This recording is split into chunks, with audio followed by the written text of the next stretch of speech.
victimization in general, you know, we see it with refugees, but with women even more, and Middle Eastern women, it's like, yeah, and that's something I get irritated by, because, yeah, of course, we have survivors, not victims. If it's sexual harassment, if it's abuse, if it's any kind of, you know, any kind of survivors.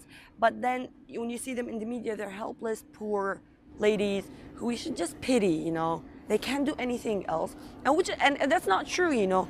Irregardless of having those survivors, we have strong women who are doing so much, whether it's in Syria, whether it's in Lebanon or in Jordan or any country, you know, across the Middle East. But we don't see that a lot in the media, you know. I'm not saying that the Middle Eastern women don't have troubles. They do have plenty of troubles, but they're also fighting it. They want to change. They're changing nowadays, you know. The only difference between the women in Europe and women in the Middle East, you know, both have troubles.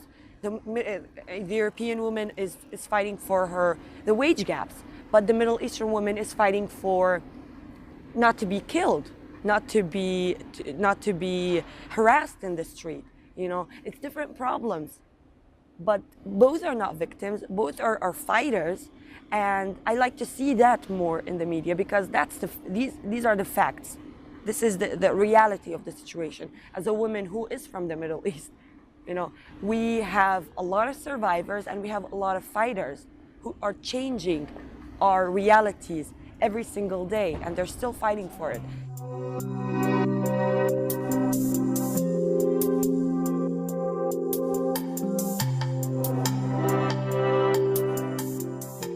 I mean, big organizations, they often focus on simple things. I mean, they're not simple things, they're necessary, you know, but to them, this is what it is.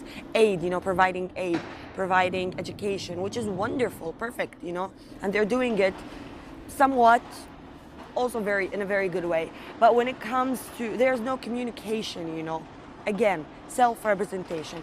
If you're gonna bring someone who talks about refugees, why isn't it a refugee, you know? So there is a miscommunication. There isn't enough connection, I would say. Yeah, their only connection is that, yes, I help you, and that's it. So again, they're in some way, you know, it's like, I'm the aid provider and you're the one who's gonna take it, and that's it. You don't get to say a lot in it. You don't get to say how I'm gonna talk about you in the media, how I'm gonna raise the money for you. So I guess again, the way that this could be solved is, yeah, let them do this stuff for themselves, you know.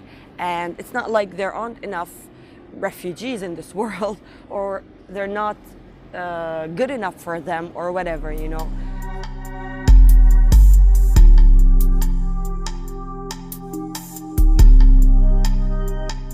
The thing with the word refugee, a lot of people don't get that indeed it's a status that can change at any moment, but instead they make you feel that it's your identity and it's who you are, and this is what you'll be for the rest of your life.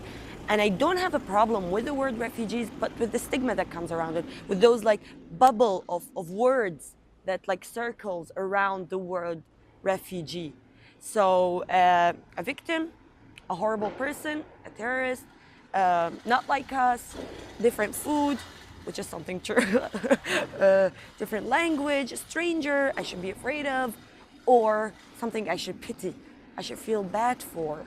I should, again, victimizing it. As much as I don't have a problem with the word, I have a big problem with the way that it's used. The best way that I could describe it is through an example. One time I was speaking at a certain event, and I was looking through the program, and it was like da-da-da, something, journalist, writer, whatever. And then Rania Ali, a refugee. I was like, what the hell? What does that even mean, a refugee? What does it say about me? You could have used 1,000 other words. Why a refugee? Of course, I was I didn't continue with it because it's just I found it very insulting. If you're gonna write an author, a journalist, a whatever, you know, and then a refugee, who am I? Something that you could tell people, look, we're including them or whatever.